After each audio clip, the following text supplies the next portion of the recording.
नमस्कार विद्यार्थी मित्रांनो, ई सायन्स गुरुमध्ये तुमच्या सर्वांचं पुन्हा एकदा स्वागत आहे।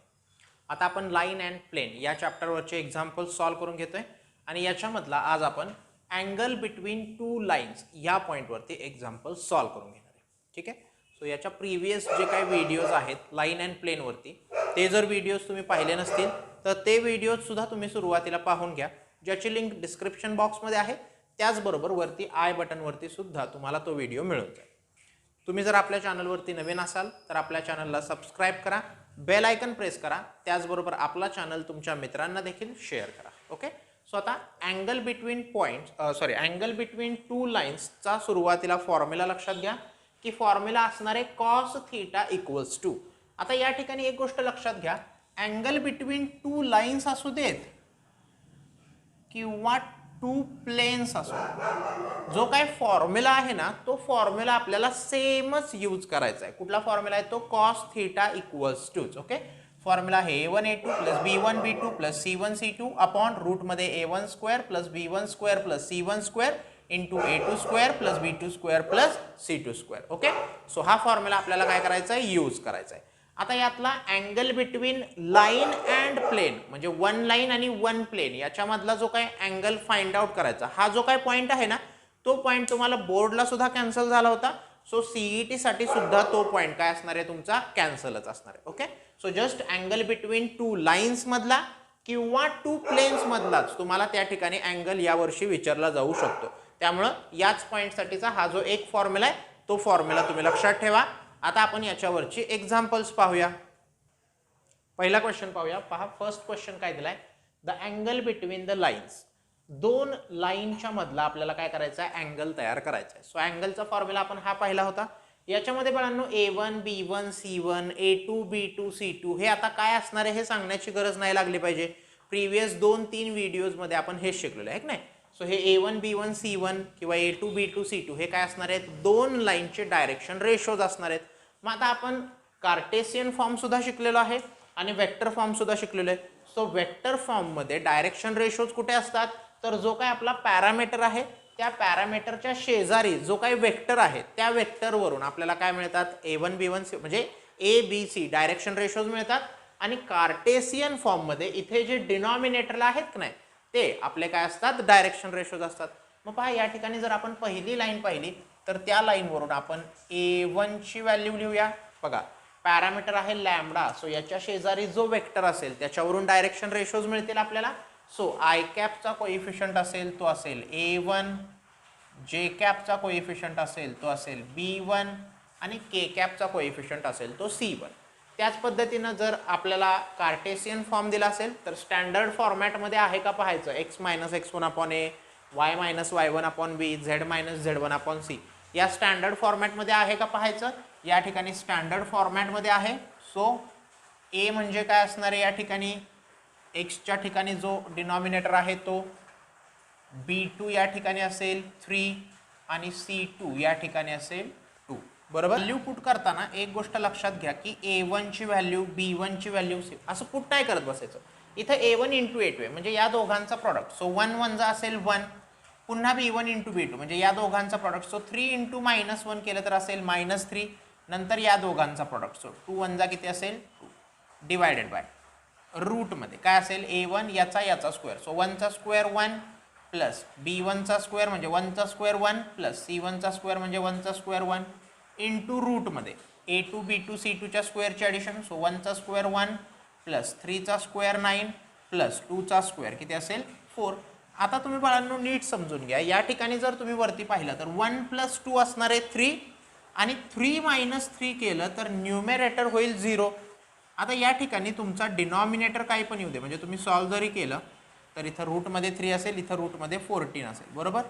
पण 0 ला कोणत्याही नंबरनं डिवाइड केलं तरी त्या ठिकाणी आन्सर मात्र आपलं काय असतं, 0 असतं।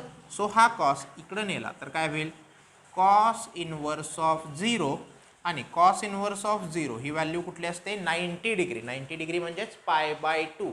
सो या ठिकाणी जर आपण पाहिला तर आपला ऑप्शन नंबर डी करेक्ट असणार आहे।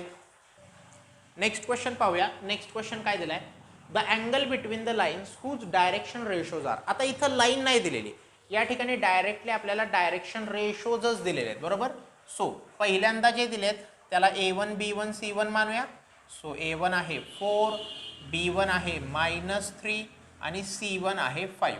आणि दुसरे जे डायरेक्शन रेशोज दिलेत त्याला आपण A2 B2 C2 मानू. सो A2 आहे 3, B2 आहे 4 आणि C2 या ठिकाणी किती असेल K. आणि इज π/3 दिलाय म्हणजे या दोन लाईन मधला जो काही अँगल आहे, अँगल म्हणजे त्याला आपण म्हणतो थीटा. सो थीटाची व्हॅल्यू किती दिलेली आहे π/3. ज्यांना π/3 समजत नाही, π/3 म्हणजेच किती असतो 60 डिग्री असतो बरोबर. सो आता या व्हॅल्यूज जर आपण या ठिकाणी पुट केल्या तर बघा कॉस ऑफ थीटा, थीटा किती आहे 60. सो या ठिकाणी किती येईल बघा cos of 60 degree which is equals to, आता हे मॉड तसंच ठेवायचा, कॅन्सल नाही करायचं. मी सांगितलं याचा प्रॉडक्ट. सो 4 3 12, याचा प्रॉडक्ट -12 आणि या ठिकाणी जर पाहिलं तर प्लस किती असेल 5K डिवायडेड बाय पहिल्या रूटमध्ये काय करणार आपण यांच्या स्क्वेअरची ॲडिशन. 4चा स्क्वेअर 16, 3चा स्क्वेअर 9, 5चा स्क्वेअर 25 इंटू रूटमध्ये काय करणार आपण यांच्या स्क्वेअरची ॲडिशन. सो 3चा स्क्वेअर 9, 4चा स्क्वेअर 16 प्लस Kचा स्क्वेअर असेल K² बरोबर. आता कॉस 60 असतं बघा आपल्या बाळांनो 1/2 मॉड तसंच +12 ला -12 कॅन्सल होईल. सो न्यूमेरेटरमध्ये शिल्लक राहिलं 5K. सो या ठिकाणी जर आपण हे पाहिलं तर यांची ॲडिशन केली तर येईल √50 इंटू या ठिकाणी येईल 25 plus K². Okay.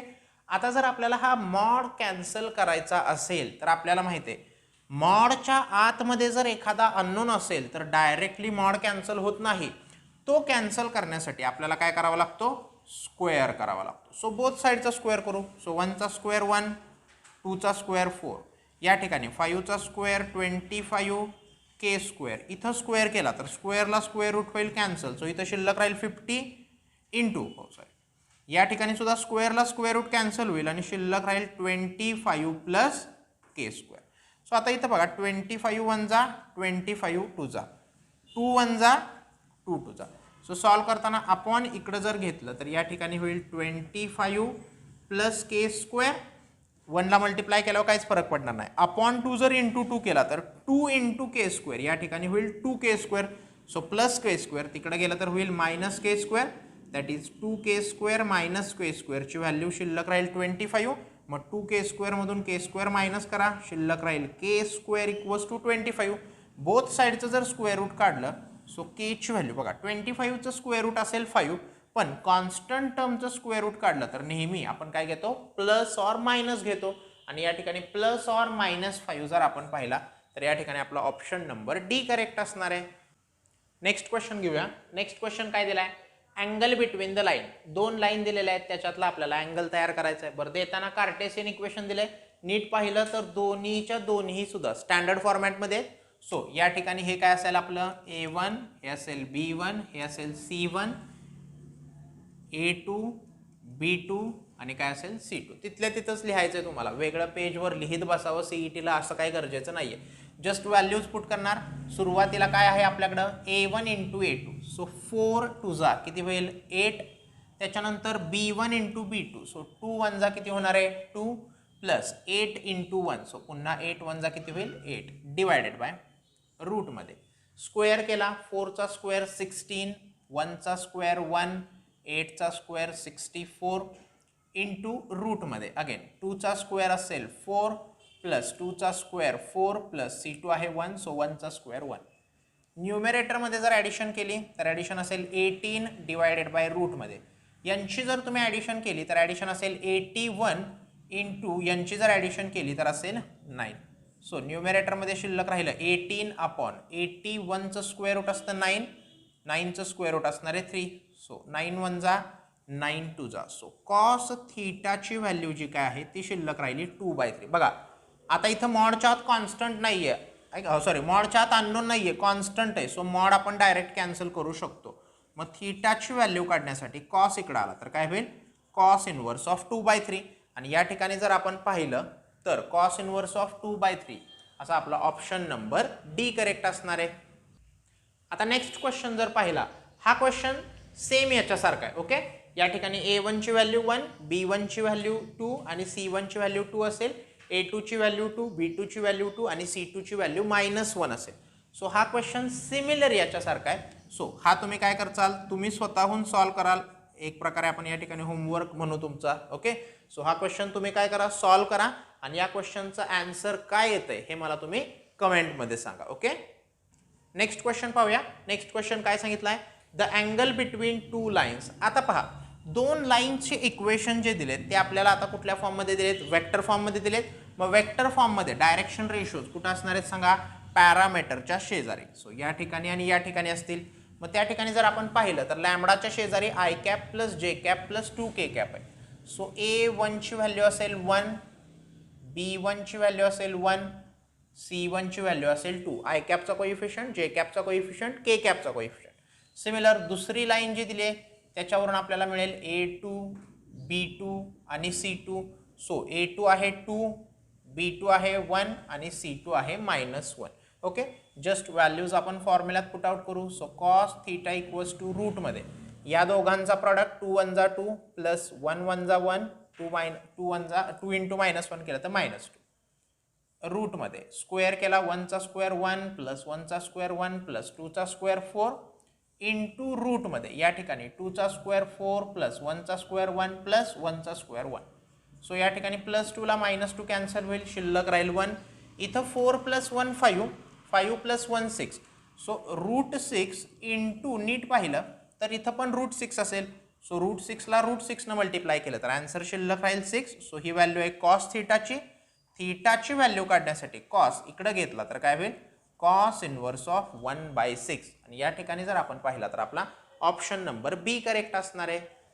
Last question पाहूया आजच्या व्हिडिओचा. काय दिलाय, फाइंड. आता इथं काय दिलेलं आहे बघा, कोसाइन ऑफ अँगल. आता कोसाइन ऑफ अँगल म्हणजे काय, तर या ठिकाणी आपल्याला कॉस ऑफ थीटाचीच व्हॅल्यू तयार करायची. म्हणजे इथं आतापर्यंत आपण थीटा तयार करत होतो एक ना अँगल, पण कोसाइन ऑफ अँगल म्हणलं तर त्या ठिकाणी तुम्हाला कॉस थीटाचीच व्हॅल्यू तयार करायची. ओके, सो त्यासाठी सेम पुन्हा जर आपण पाहिलं तर आपल्याकडे वेक्टर फॉर्म दिलेला आहे. सो वेक्टर फॉर्मच्या पॅरामीटरच्या शेजारी जो वेक्टर असतो त्याच्यावरून आपल्याला डायरेक्शन रेशोज मिळतात. सो या ठिकाणी जर पाहिलं आपण तर A1 ची व्हॅल्यू असणार आहे 1, B1 ची व्हॅल्यू असेल -2 आणि C1 ची व्हॅल्यू असेल -2. ठीक आहे, त्या ठिकाणी जर पाहिलं A2 ची व्हॅल्यू असेल 3, B2 ची व्हॅल्यू असेल 2 आणि C2 ची व्हॅल्यू असेल -6.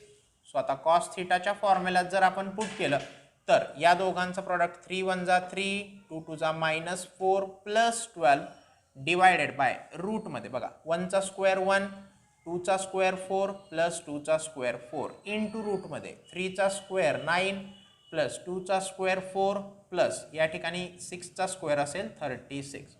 सो सॉल्व केलं तर पहा 12 - 4 केलं तर 8 आणि 8 + 3 केलं तर असेल 11 अपॉन रूटमध्ये या ठिकाणी ॲडिशन असेल 9, या ठिकाणी ॲडिशन असेल 49. सो 11 अपॉन हे 3 इंटू याचं स्क्वेअर रूट असेल 7. सो 11 अपॉन 7 3 चा किती असणार आहे 21.